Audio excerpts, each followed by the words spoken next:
আসসালামু আলাইকুম ভিউয়ার্স। এখন আছি আমি সালাম জামিয়া। আপনাদেরকে দেখাবো এখানে শাকসবজি ফল ফ্রুটের দাম।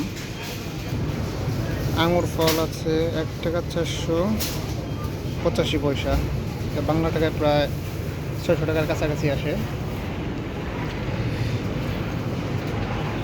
পার্সিয়ান বলে এটাকে, 1 টাকা 650 টাকা, এটা প্রায় 700 টাকার কাছাকাছি আসে।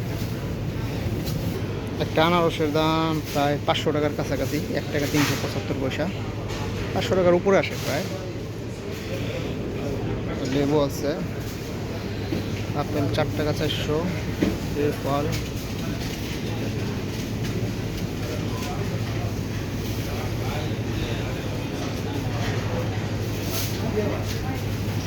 এটাকে বলে চেরি টমেটো, 440 পয়সা, প্রায় 200 টাকার কাছাকাছি। এটা হচ্ছে 3 টাকা 300 পয়সা, প্রায় 1200 টাকার উপরে, 1300 টাকার মতো আসে। স্ট্রবেরি আছে 290 টাকা, 2 টাকা 970 পয়সা। আনারস প্লাস এগুলোকে আমাদের গ্রামের ভাষায় ফুটকা বলে, 990 পয়সা, 1 টাকার কাছাকাছি, 400 টাকার মতো আসে। এটাকে আমাদের গ্রামের ভাষায় পিসফল বলে, 1 টাকা 600, প্রায় 700 টাকার কাছাকাছি। পানি আছে 650 পয়সা, এটা হচ্ছে কোচা, 770 পয়সা।